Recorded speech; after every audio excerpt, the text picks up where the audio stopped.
Hello, everyone. It has been some time.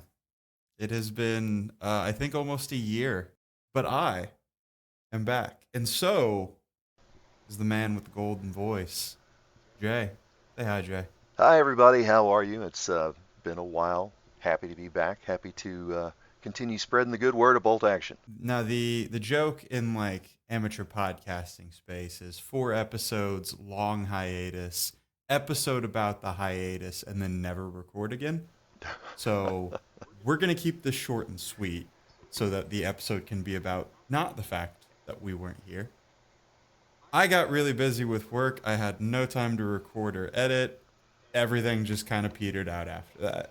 I got completely not busy at work, worked a whole lot less, picked up a bunch of other hobbies, and wondered where you were. And these are both equally as important things to the creation of something that requires a bunch of free time. That's a fact. But let's just hop straight into to some hobby news. What have you been up to in the hobby space? Well, I have been, again, like I said, spreading the good word of Bolt Action. I am officially a writer for Warlord Games, so I am tasked with traveling to the far ends of the earth and teaching people how to play the game, teaching people how to play some of the other products like Conflict 47, Blood Red Skies, some of the epic scale stuff, and I've been supporting tournaments. All in all, a good time. I have also been teaching myself how to use software called Lightburn and creating some templates and game aids that I think are useful to new players. Oh, is Lightburn what you used to create the little cheat sheet templates That is you were correct. making? Yeah. Those look really cool. We'll post some pictures up into the video. He's been a busy bee, uh, going all to the far flung places in the world, like the Plains states or the Midwest.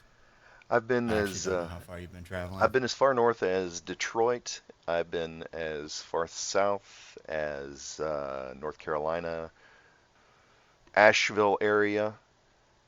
Ooh, that's Um, a beautiful it area, really though. is. It really is. It's amazing to me how few gaming stores there are in that region too. It was a little disturbing. I felt a little bit out of sorts, but it's been really neat. I've been traveling a lot for work, mostly to the great city of Atlanta, and there were a bunch of gaming stores in some of the like further out suburbs of Atlanta, about like 30, maybe 45 minutes from where I was staying. But there weren't a whole lot inside the city, inside the sort of loop, as it were. And that really surprised me, especially because, like, Indianapolis, which I'm a little bit outside, has, I want to say, 4 or 5. A good number of stores. Yes, they do. Cincinnati had a handful. But if you wanted a game store in Atlanta, you had to go outside of the loop, which was kind of crazy to me. We're a little bit insulated from reality though because we are wargaming enjoyers and we assume that why everyone must be a wargaming enjoyer. Surely there must be places to play war games. I, Absolutely. And then you go and they're like, yeah, in fact, we have both kinds, Age of Sigmar and 40K. exactly. Yes, all of the wargaming happens here. Both of the old style and the laser boy style. I will say Conflict 47 this may just be confirmation bias because it's new, but Conflict 47 has really taken off. I've been to places that don't carry any bolt action whatsoever. They either carry Conflict 47 or any bolt action they carry is just in support of Conflict 47. It's sort of like, oh, this is where you get your normal quote unquote units from, or your kit bash guys or what have you. The grand plan finally revealed, hey, let's make a gaming product that appeals to people who like the giant robots and the laser guns and the space age stuff, but still keep it tied to our World War II roots, kind of a bridge between your 40K players and your bolt action players. It's been pretty effective, I think. I hate to be the Debbie Downer. It does make me a little sad because all of the attention's kind of on Conflict 47 right now. Granted, it's their new product. It's the new thing that's going on, and they are doing a lot to support it. But I was at Gen Con for a few hours. Only Conflict 47. Conflict 47 tournaments, and again, anything that keeps eyes on Warlord and what they're doing. Like there will be people who wander into Bolt Action or Blood Red Skies or Cruel Seas because of Conflict 47, but it does makes me a little sad that it's getting kind of all the love right now, you know? And I can see that and I can agree with that, but I also want to remind everybody that you create the gaming environment that you want. If you That's want to see true. more bolt action, push bolt action in your gaming community. We have an event coming up in October that it's going to be called the Air, Land, and Sea Bolt Action Event. We're not calling it a tournament. It's not a tournament. It's a big team-oriented gaming weekend where all of the miniatures are provided. We are providing all of the airplanes for Blood Red Skies. We are providing all of the ships for Victory at Sea. We're providing all of the armies for Bolt Action. And it's all about getting together, receiving a force, figuring out how to best use it, and having a good time with a bunch of new friends. And it is here that I'm gonna say I was already in the Discord a little bit talking to Rose. I am making it because I was like, oh yeah, I'll go. I'll try to get placed on the Marines because it's Marines versus IGA. It's I assume Guadalcanal just based on what Sean's been up to, Yes, but generic. If not Guadalcanal, then generic beach landing.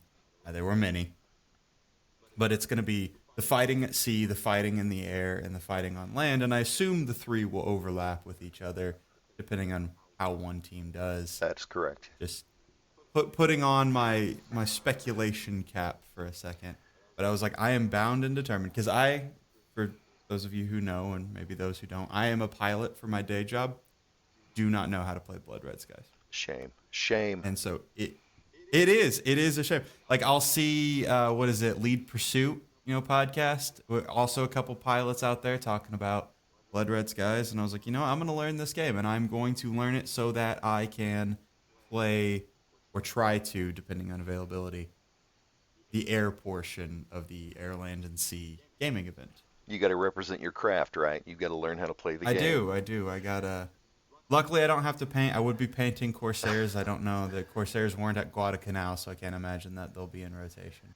On the hobby side, I've had a lot happen in a year. Turns out 365 days is a lot of time for things to happen. I finally got an airbrush, courtesy of Corey, our old co-host and friend. He very generously donated the airbrush itself. All I had to do was purchase the supporting equipment and the compressor. He taught me how to use it. I airbrushed a couple things. They even look decent.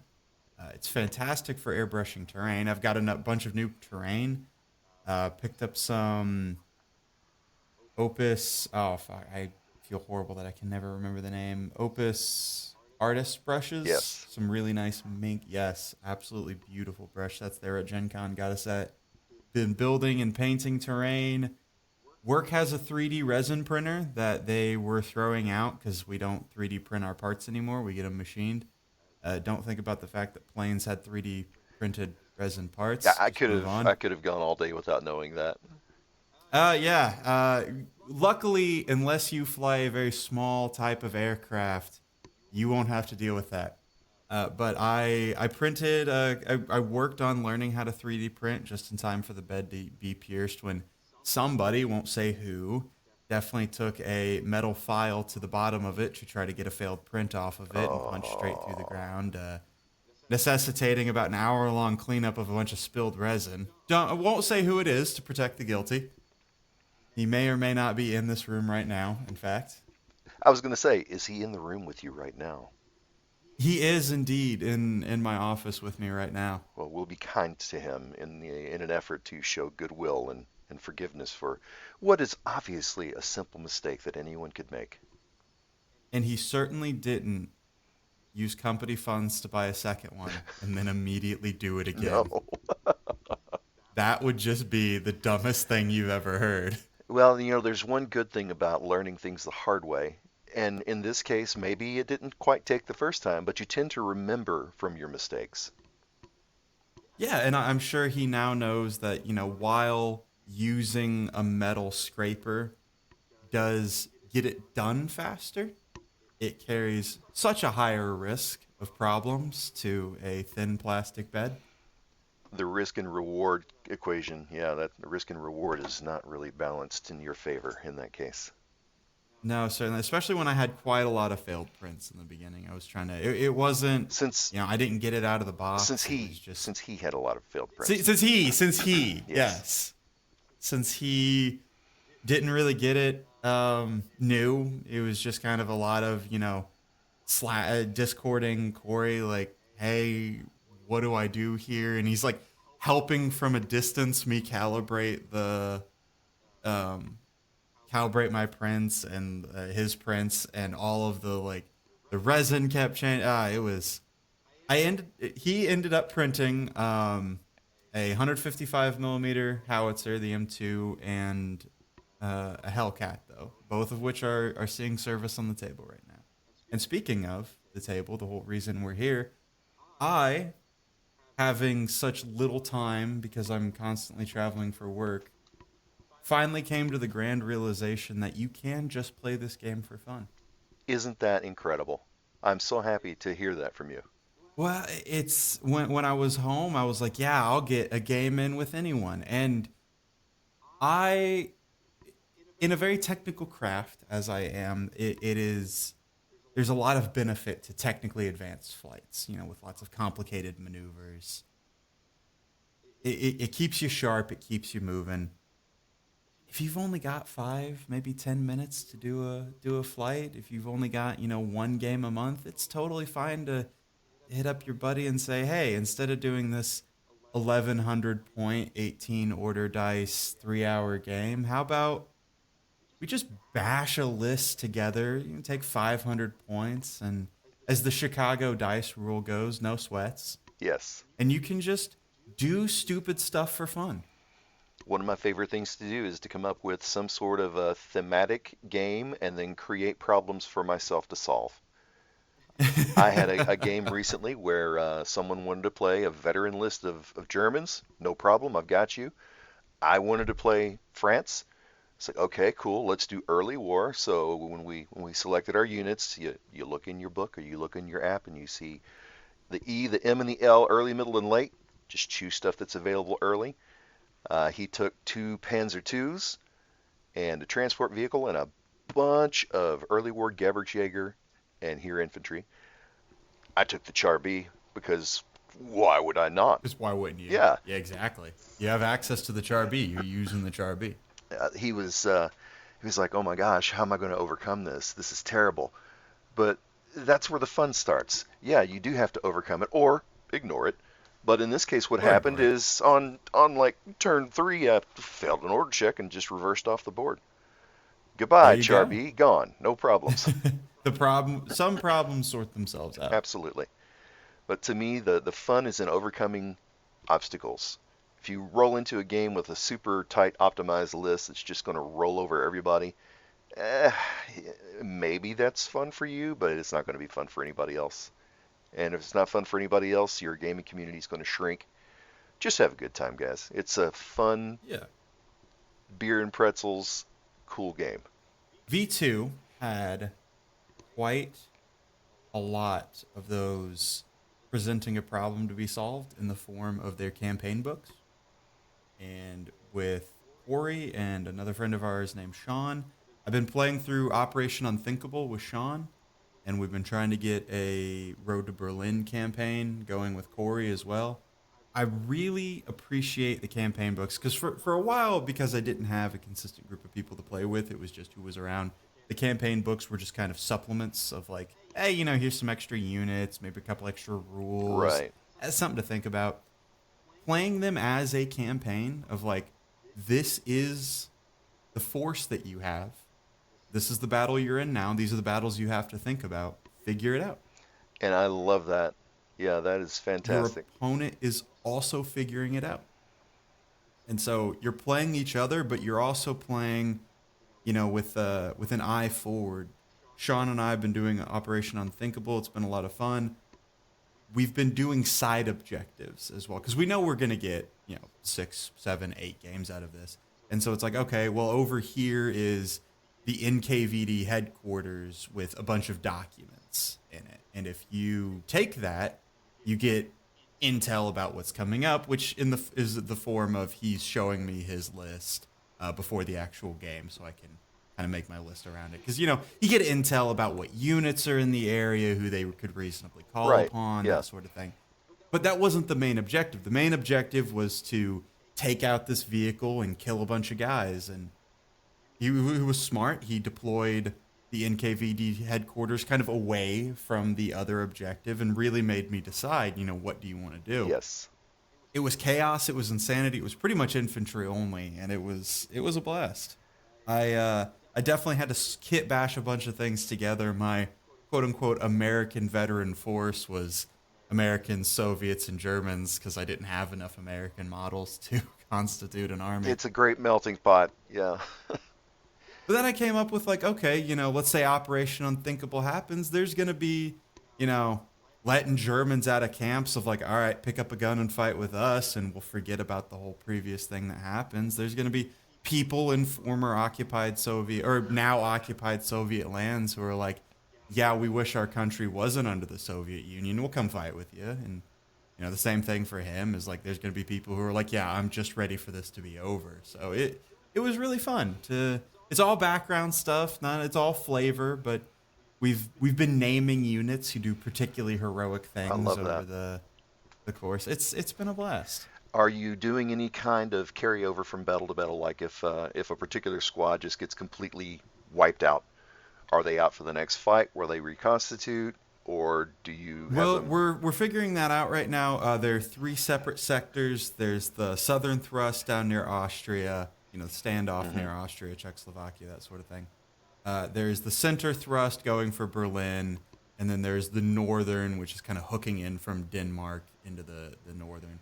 So far, we've played one center, one southern. We're getting ready to do the no. We've done one northern, one southern. We're getting ready to do the center fight, and then we'll definitely talk about that moving on. But it's in the works. It's something we've talked about. Love the narrative games. Love the building of community through narrative games and things mattering from game to game. So you don't have just, yeah, I'm going to run my Jeep right to the front lines, dump out a bazooka team that I don't really care about and will never see again after they take their shot. Yeah, they dump out. They take a point blank shot into the side of the thing that you want removed, and then they're gone. Yep, It's okay. Well, now you don't get them. exactly. When the next attack happens here, they're dead. Their equipment could be on the ground, but that guy's not going to know how to use it. Right, and even if he didn't know how to use it, he saw what happened to Joe and Larry last time. He Right. doesn't want to do that. I picked that up and I get sent to go do stuff that gets me killed. I'm not sure I want to pick that I'd be up. like, no, LT, I don't know what that thing is. I've never even seen a Yeah, bazooka. never. I've never holding it upside down. Like, is this how you use it? Once again, conversation for a later day because we are here to talk about tanks. Let's do it. Turns out when you write a script, you can actually keep more or less on topic. Isn't it a wonderful thing? It is, more or less. Yes, it is a good thing. So tanks. For some reason, it's for some people, it's the whole reason they're playing this game. The infantry, the air, the artillery. That's cool. They're here because they love the Tiger. The Tiger too. Let's be real. They're probably German. The Sherman. They really love the KV, and so list building, balanced list building. Nah. How do I get 3 armored vehicles onto the field? How do I get 5 armored vehicles onto the field? And Warlord through the new platoon sector system, which I know there's a lot of discussion about 2 versus 3. As a man who built his one squad, his one artillery, his one tank, I really like the platoon selector system in V3, and I do think, especially with a little bit of the points reduction that they did, I've seen more armored vehicles in V3 than I ever did in V2. Absolutely. And if you are one of those people who's hanging on to V2 and you prefer that sort of organization, one of the great things about this game is that two players can sit down and agree how to play it together and don't even follow the book if you don't want to. If you want to say, "Hey Oh, man, let's absolutely. let's just bring one tank," or let's play a game where we only have armored platoons and we have no required infantry platoon to unlock that armor. You can do what you And you can like. do something really fun like name it Thanksgiving. There you go. Yeah, the official app allowing you to do manual points adjustments really fun because it allows you. When we did Thanksgiving, it was like, yeah, you have one rifle squad, but it doesn't actually constitute like any points. Like it's just the basic bare bones, 6 dudes, 4 rifles, whatever. They're all regulars. And so you just go in and you find out how many points that is. You hit manual points adjustment, set that to negative whatever, and now you can grab your armor to your heart's content. Yes. And the prices on the armor that you were talking about, the reductions, helps a lot if you want to field a big force of tanks. And it also helps in that your tanks like the Panther, the Tiger, the King Tiger, they're still expensive, but they're not Oh yeah. prohibitively expensive. If you wanted to take a Tiger, then your opponent was playing Americans, well, you're going to get to stack up a couple Shermans to take on that one Tiger. You're gonna get the 5-to-1 advantage. Not quite the, Yeah. especially the later Shermans are a little bit more expensive. So before we get into all that, we'll give a brief fresher for people who may not know what we're talking about. In bolt action, you have your rifle platoon, you have your engineering platoon, and what we're here today to talk about is the armor platoon. You click on the armor platoon in the app, for instance. You are required to take a command vehicle and one other vehicle. So any armor platoon does have to be 2 vehicles. And then you get, I believe it's up to 3, maybe 4 Yeah, it's other vehicles you can 0 to take as 3. well. Yep, 0 to 3 Zero additional. to 3. The command tank does apply a 10-point uh, expense tax, as it were. But you do get the option to snap to only other armored vehicles. But it's a 6-inch range, snap to your armored vehicle. But kind of the wonderful thing about this is not all vehicles in the armored platoon are tanks, but none of them are transports. Correct. You can take a scout car, you can take an M3 scout car, or you can take the universal carrier, but it has to have the recce rule, the rule that lets you get the hell out of Dodge if you haven't done anything and you get shot at. So it does give you, if you do just want to take your big tank, but you have to take another one, you can take a recon vehicle with it. Usually set that as your command vehicle. Because it's easier to get around and apply the command bonuses where you need them. Yeah. Absolutely.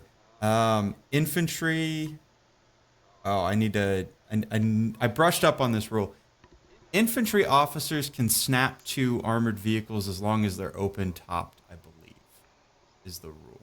But we have a Warlord Raider here to give us that lowdown. My understanding is you can. We don't get that. We don't get that particular about it. You can snap to vehicles if you want to snap to vehicles Perfect. You just can't snap to somebody of the same. of the A same. lieutenant can't snap a lieutenant, which Correct. means a lieutenant can't snap the command vehicle. Yes. Now, if So something to keep in mind. you can snap from a soft skin vehicle if your lieutenant is in a vehicle, or an open topped vehicle if he is in a half Right. track. But if by some chance you had a transport vehicle that was not open topped, and you've got a lieutenant in there, he's talking to himself. Himself, the tank. Yeah, he's yelling, Yeah, he's shouting, it's going no one's nowhere. hearing him. So armored vehicles represent kind of the armored spine, as some people would say, the backbone of the force. They've got this for our Warhammer players. This is where you start getting your armor values. Soft, squishy things shooting at each other. They just shoot at each other. You hit, you damage, you're good. Armored vehicles, you make your shot. Well, now you got to beat their armor value, which is pin of whatever weapon they have plus a roll of a dice. And you either fail the pin, you get a glancing blow, superficial damage, or a full penetration. And then you roll on your respective damage table for that. And then among the armored vehicles, they have different roles within the battle too. You'll have some that are very heavy armor that are going to be good for pushing with infantry to try to take up some board space. You're going to have some with big guns but not a lot of armor. You want to leave them in the back and let them do area denial by going in ambush and keeping people out of where you don't want them, or just using them for countering enemy armor. And then you're going to have your scouts, which are basically there to disrupt. like the Panzer IIs and Stuarts, things like that. They The just loosh. get out there and roll around and cause a little bit of havoc, cause you issues on the flanks, contest points. You got to figure out what role you need in your army and choose a tank accordingly, or just play the tank that you think looks cool. And that ultimately is where most people fall on. Yeah, is this necessarily the most thematic tank? No, but I love it.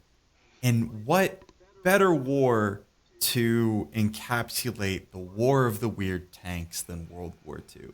Because in the 1930s, everyone was getting real weird with it. No one really knew what these things were going to be or even what their purpose was. Do they fight tanks? Do they fight infantry? Do they fight emplacements? Are they meant to cross, as the British loved to come up with their tog? Are they just meant to cross barbed wire and trenches because World War II was just going to be World War One, but again? And so you have all sorts of, you have what are functionally land battleships all the way down to we put the biggest gun on the smallest vehicle we could, if you're France, especially. Yes, and then you have those tanks And that want to do everything. I'm looking at you, M3 Lee. You can't do everything, buddy. You got to make a choice.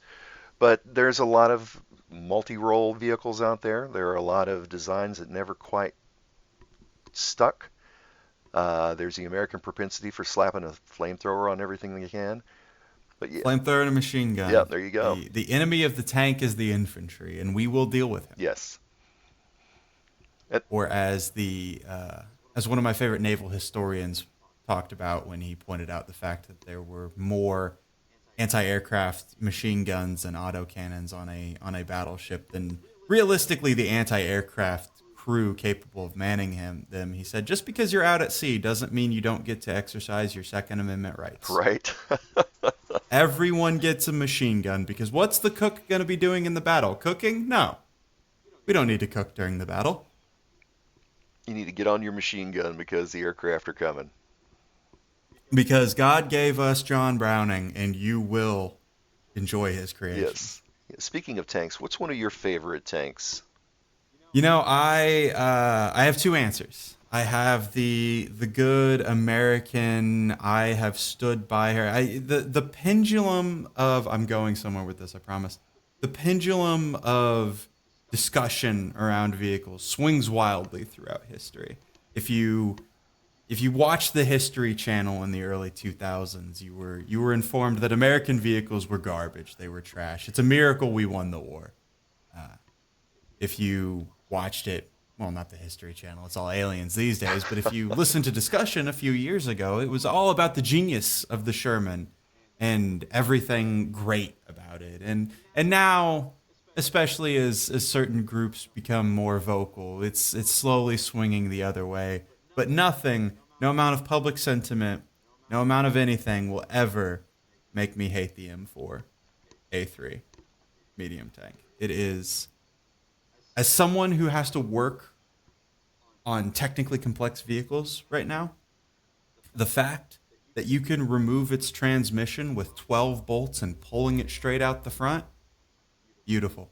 The fact that you can pull the engine out with 12 bolts and a small crane, incredible. You can strip the transmission, engine, and turret basket out of a Sherman, drop it into a new one in 6 hours. Interchangeable parts, a fantastic thing. Nothing else Yep. matters.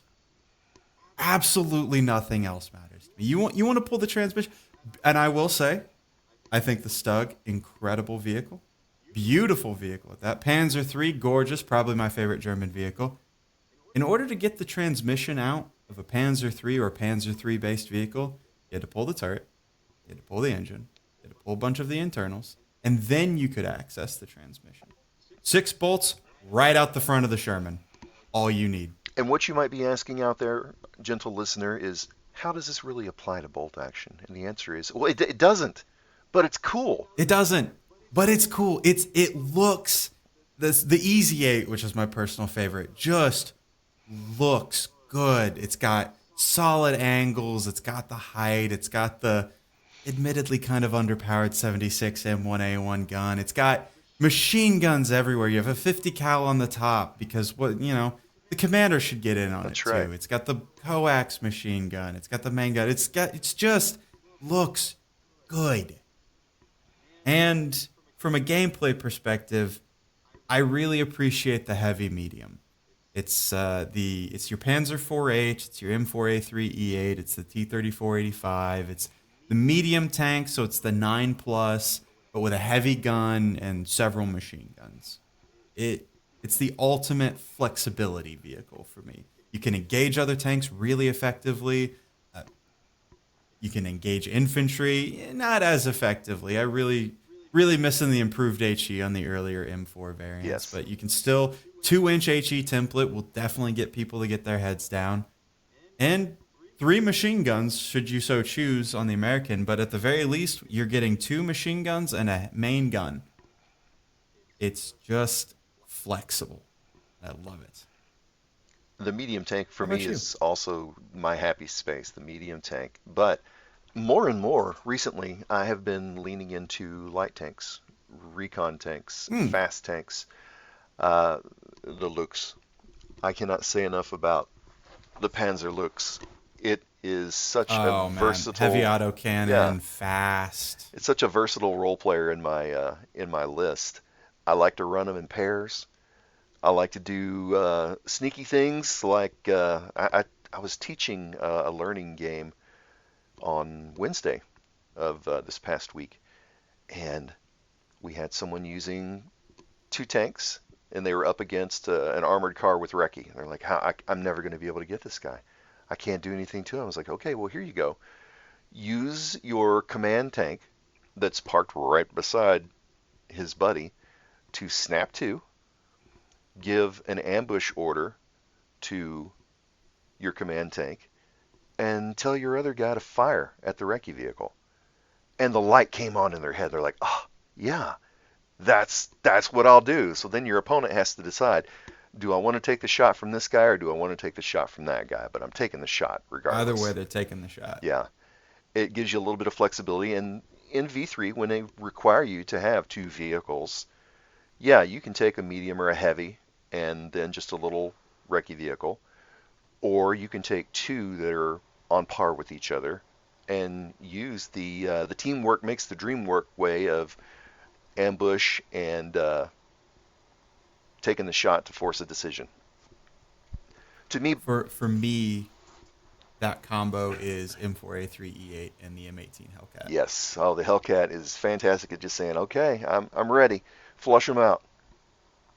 Super heavy gun, pencil mounted machine gun. Fast, recce. What more do you need? I think it gets the option for recce. It doesn't get a base, but still. So yeah, light tanks for me recently. Do I love my heavy tanks? Medium tanks are probably best value for points. Light tanks I for me love more heavy useful. tanks conceptually. Yes. They are the opulence of World War II. It is the like build it bigger, build it heavier, big gun.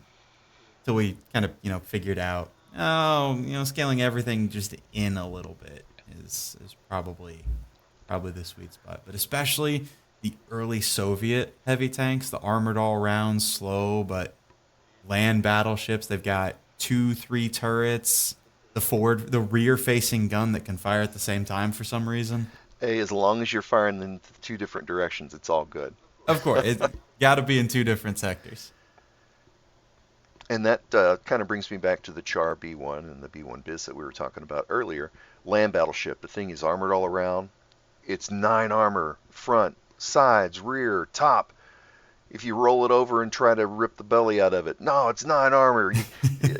You can't crack that. But if you're not using your early, middle, and late uh, indicators on your vehicles, and you put the Char B up against, oh, I don't know, a Panther or a King Tiger or a Oh, Hellcat, it's gonna eat it for yeah. lunch. But for the time period, when you're putting it up against light tanks that were its peers at the time, it's a really neat vehicle. You've got a turret-mounted light AT gun. You've got the coax medium. You got the hull-mounted light howitzer. You got another hull-mounted medium machine gun. All kinds of things. You can put out all kinds of pins. Maybe don't try fighting tanks with it. It's great infantry support vehicle, which is another category. As I've discussed several times, the poor light AT towed anti-tank gun just gets chewed up alive for being the same cost as a heavy anti-aircraft autocannon. Right. It the autocannon just does everything it does but better. It's the Swiss Army knife. Yes. But as we've talked about a couple times, we've said the word coax enough. We should probably go over for what a lot of people is the big question.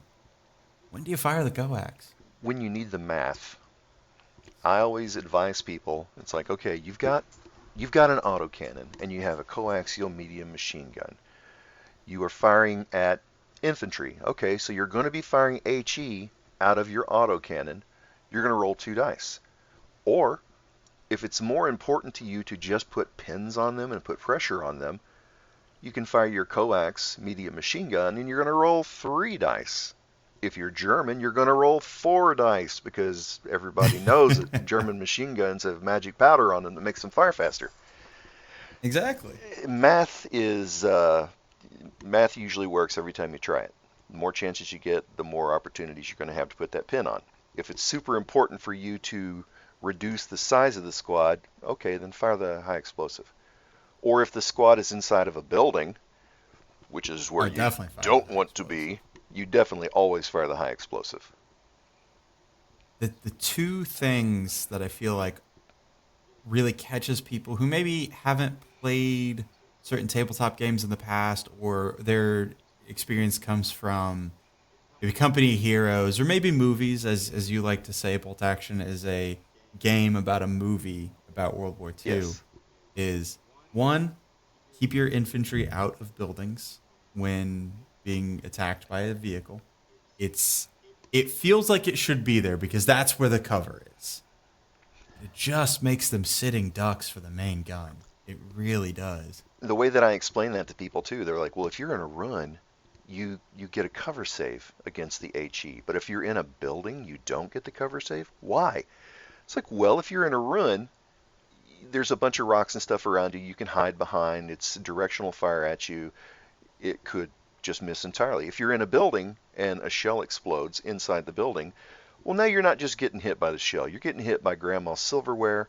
You're getting hit by the china. You're getting hit by every picture that's on the wall. Dad's work boots by the door. Everything inside the building is going to. Oh, those steel toes are gonna find some soft, squishy Oh place on yeah, you, and they're you're gonna. not going to like it.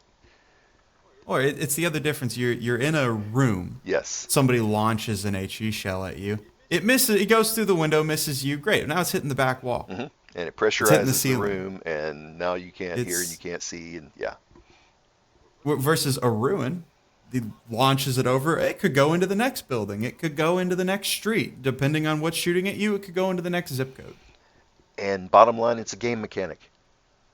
We Yep, can, that's the other thing. yeah, Otherwise, infantry would just huddle up inside buildings, and much like in the real world, this is, and what we're getting to with my next point is, it can't be that realistic, right. or it just wouldn't be fun. This is a war of movement. This is a game of inches, and if you encourage people, players, God help them, will take and optimize the fun out of everything. Yes, If you give them a mathematical way to be the best, they will do that. And if that means everyone in this game, which gives you all sorts of movement options and high speed, that means turtling up inside a building, by God, they are going to do it. And then they're going to complain that the game encourages you turtling up inside a building. yeah. After having done it I'm themselves. talking about Yeah. myself. This isn't a holier than thou thing. I'm including me in this. Which puts me back to my choice of scout vehicles, the light tanks. Get out there and move around, make people make decisions. If I'm playing an infantry-based armor, you better guaranteed believe that I'm going to have half tracks moving my stuff around. I play a lot of Germans. I use a lot of SDKFC 250s, the Demag, the smaller 5 crew The little capacity. Yeah, ones. the little guys. I like mobile forces. Some people they prefer horde armies. Some people prefer heavy armor. Some people prefer artillery. I like my mobile dudes. In all of my games against Sean in Operation Unthinkable, I've been taking Rangers, and the one biggest thing, unless you get hard checked by like an Italian player or something of the like, Rangers lead the way. The ability to go between 18 and 24 inches first Oh round. yeah. 18 inches will get you into a firing position. 24 inches is halfway across the standard 6x4 board. You are now with a veteran squad, because Rangers do have to be veteran, dug in, hopefully, to a position to be very difficult to kill. If nothing else, you have caused a problem. You have forced a change in thinking or plan. And the fact that you can make a bazooka team a Ranger team. You can, turn one, if you so choose, put a 24-inch no fun zone, no armor fun zone anywhere up to halfway across the board. And as we're talking about armor, it's important to also reinforce the fact that, yeah, armor's great, tanks are great, but you got to have them supported. Unless you're specifically Oh, playing a yes. game where it's just tanks on tanks, you have to consider, if I don't have infantry around this guy to keep other infantry off of it, it's a problem. Or if I don't have my little scout vehicle with some machine guns on it to knock the infantry off the back of my tank and keep them from slapping mines on it, I'm going to have a problem.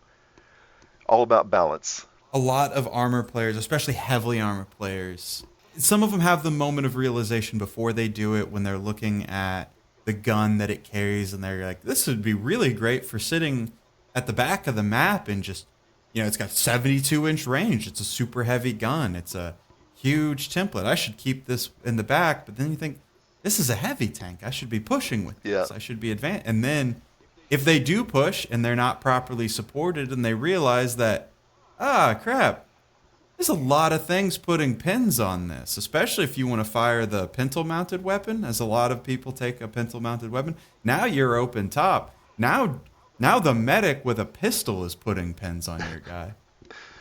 And suddenly, yeah, you're veteran. You've got 10 pins to work with, but there are 4 squads shooting at you, and that is a lot of pins each turn. There's an answer to every question in bolt action. You just have to discover what it is for yourself and prepare for it the best you can. But again, have fun. You want to play the SU-85, for example. I love my SU-85. I've spent Ooh, so much love time tank destroyers. painting it and giving it a little bit of character. It has one gun. Well, what about your machine gun? It doesn't have a machine gun. It doesn't get a machine gun. Yeah, It gets one very, very good it's gun. one big gun. So I'm going to buy this thing. I'm going to put it on the board, and in a 5-round game, maybe I get 5 shots. Probably not. Maybe on average, I'll probably get 3 meaningful shots. Is it something that I would take if I were going to play in a tournament? No. Is it something that I'm going to play every single time in a fun game where I'm running my Soviets? Absolutely. Oh, 100%. And speaking of Soviets specifically, I do feel like Germans got a little bit robbed on this. The Soviets get the tank riders. Yes. Vehicles can bring their own support. It's like, okay, do I want to pay a little bit for this pintle-mounted machine gun? Sure, but for a little bit more, I can just have 6 dudes with submachine guns sitting on the back, and submachine guns only get 2 shots, but there's 5 submachine guns in that squad. That's 10 And the shots. Germans do have a little something that they can do in that regard. They've got the The Stug Stug Riders, Riders. but Yeah. that's really it. Which I really think maybe it was to distinguish the Soviets of like having the tank riders, because German units did go to battle on the back of tanks, but Yeah. not to the degree that the Soviets did. American guys, you see videos of liberation of France. There's All on the 15 back of dudes on the Shermans. tank. Yeah. But again, Beats walking. it's a game. We have to differentiate It the is a game. factions by giving them all their little special bennies, and game mechanics have to be created to keep it moving and keep it interesting and fair. Swinging way back to what you mentioned about the Char 1B. If there is a weapon in this game, a vehicle carries it. If you looked at any weapon and were like, I wish this were a bit more mobile, tanks got it for you. Everything from a light machine gun, which is a strange thing to put on an armored vehicle as its Yes. only weapon, but I digress.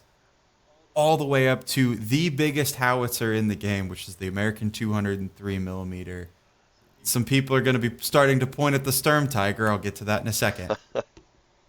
All the way up to the largest gun in the Right. game. The Sturmtiger carried a rocket launcher, which it is bigger. It is 283 millimeters. I do believe it counts the same.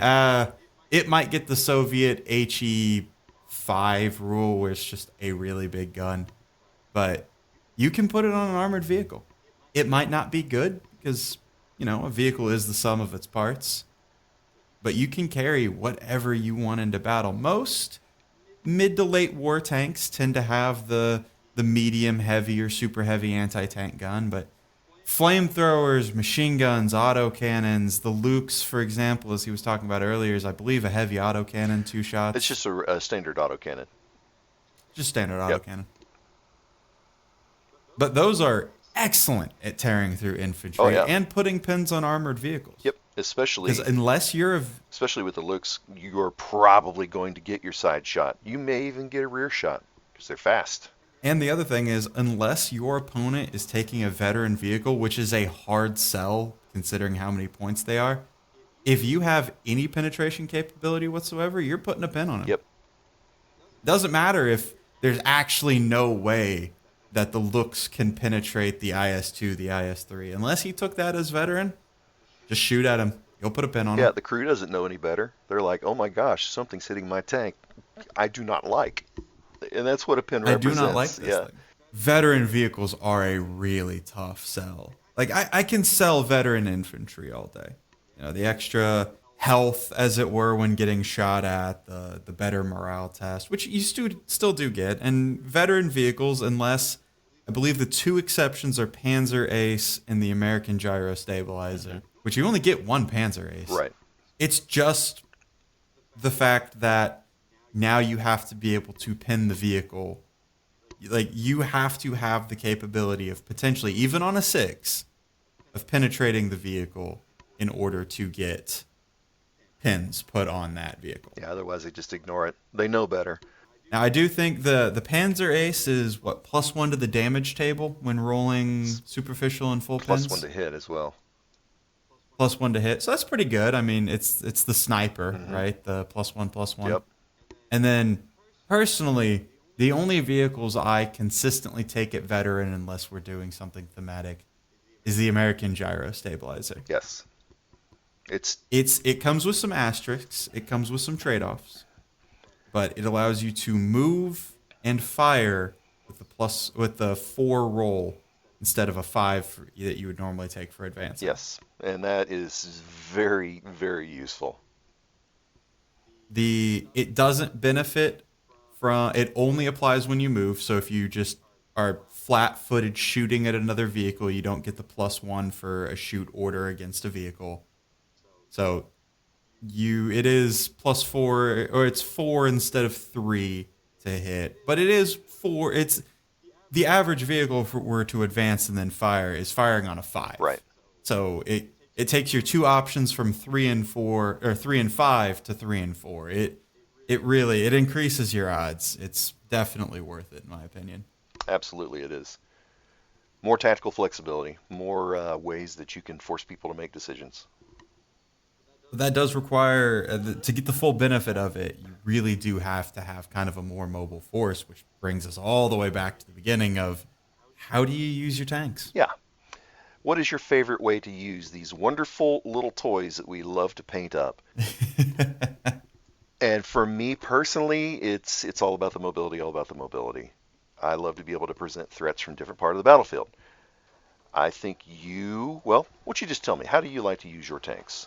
Me personally, for the American force I normally take, they're a mobile response threat. Tank destroyer doctrine isn't dead because I'm still alive.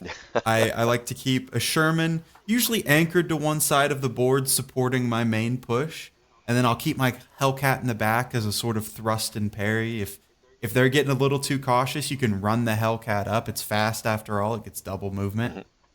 And take your shot there. It's got recce, so it can get out the next turn. Or keep it in the back in case they get a little too bold and I need to put a heavy AT and a heavy machine gun onto a threat. But I know I was talking about the Hellcat. I do have to talk about its little brother here for a second, the M8 Scott. Love the Scott, a little mobile On piece of paper, it doesn't artillery. seem like it should be very good. Light howitzer, heavy machine gun, potentially if you want it. Light machine gun on the whole, or medium machine gun on the whole. It really is greater than the sum of its parts. Flex, it can move quickly, and you're firing a light howitzer at something. It's also just armored enough to get right up in the face of their infantry and just start dropping rounds into Yep, just hit delete. No problem. Deal with the them. infantry. My whole doctrine, I really struggle to just stick with one doctrine because I really like tactical Hmm. flexibility. I try to, it would work better if I was better at the game and was smarter about it. Because, when I'm designing my list, I'll be like, oh, I'm gonna play really intelligently. I'm gonna react more than anything. I'm gonna read the opponent, and then I get to the field and I'm like, I'm gonna rush every single one of my squads at that one objective. He can't fight them all off, and then I have completely lost the other half of the Right. table. And it's easy to do. Your little target fixation there. Oh, absolutely. I have horrible target fixation. We've mentioned the early, middle, and late thing a couple of times, and I think it's worth mentioning to folks that maybe you don't know this, but if you're using the Warlord Games Army Builder, that yeah, do you have to pay for it? You do, but if you subscribe yearly, you will also get a gift certificate, pretty much in the amount of what you paid to subscribe.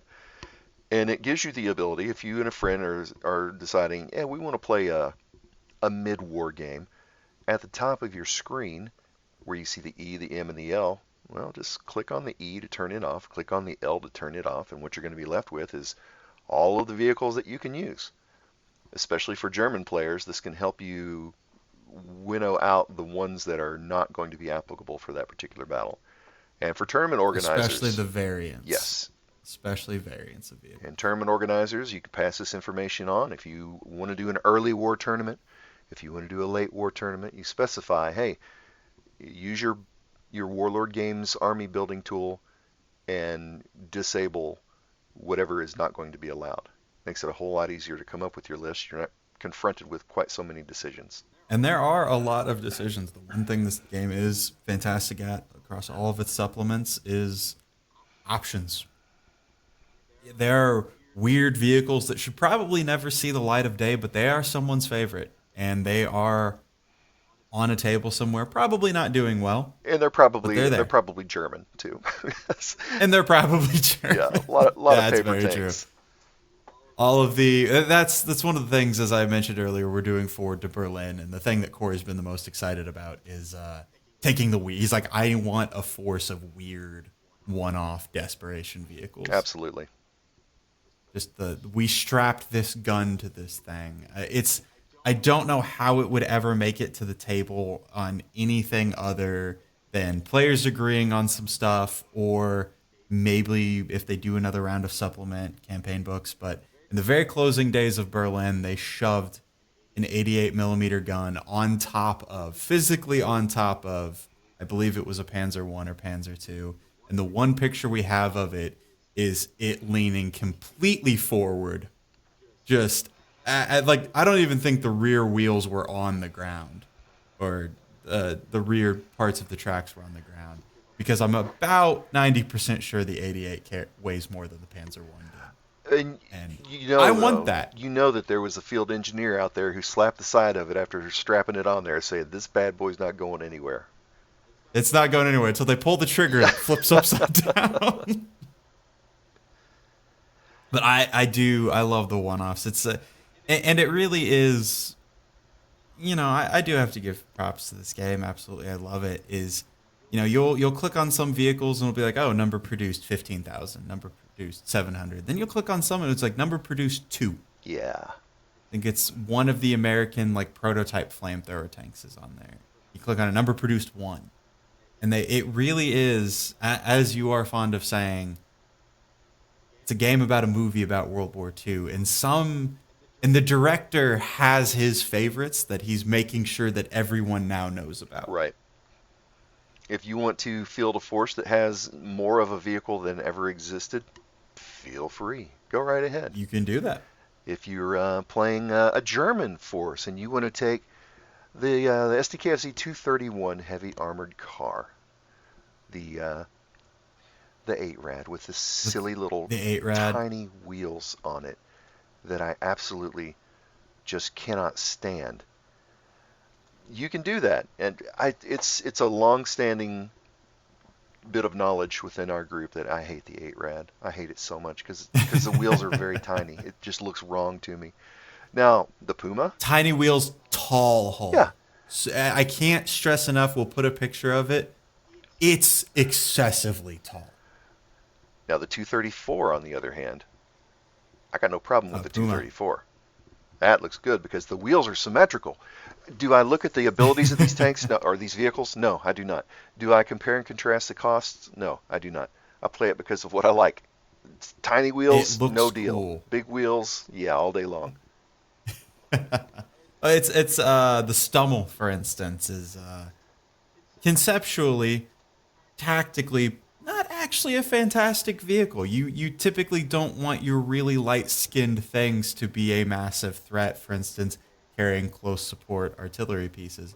But on the field, transport, medium machine gun off the top, light AT with not light howitzer, sorry, with recce. Yeah, absolutely. That's fantastic. You can drive up, dump a shot in at point blank, and then dump an infantry squad out the side. Seems great in the game. In the game. Do not attempt that in real No. life. I would. This is your morale check. Words of wisdom for the day. Please do not attempt anything with an armored vehicle unless you are a trained professional, and ideally not against fellow man. Because the one who's probably going to get hurt the most is you, yeah. We do take strong stances every so often. Yes. But I think that'll about wrap us up this week, Jay. I really appreciate your time. The biggest question is, what are we talking about next time? What are we talking about next time? I do think that next time, as I was going through the library, I think next time we should talk about the poor old infantry. You know, we've talked about all of the creative ways they can die Yes. in this episode, all the interesting threats they face, but they really are the most important, to me at least, the most important piece of this key. Absolutely, I agree. And also next time, I will give you an update. NashCon is coming up. I am going to be in my capacity as a Warlord Raider, playing as a ringer for the NashCon Bolt Action Tournament. And When is NashCon? it is on the weekend of the 14th, 15th, 16th.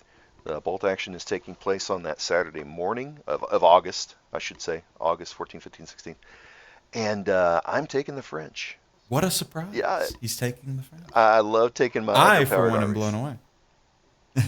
Well, they're getting a supplement here either at the end of the month or next month. That's what Warlord's talking about right now. I'm sure you may have some more I information that you can't got a share, little but bit. I can't really talk about it right now, but it's. that's okay. I'm going to be sad if they make them too good. I love my underpowered armies. You love the fact that you win with an army you really shouldn't be winning with. Yes, I get a lot of pleasure out of that. Thank you all for joining us, and we will get next time. I'm sure we will get information on how NashCon went, and we'll talk about the poor old infantry, as it were. Absolument. Thank you, everybody. Stay safe. Have a good day, everyone.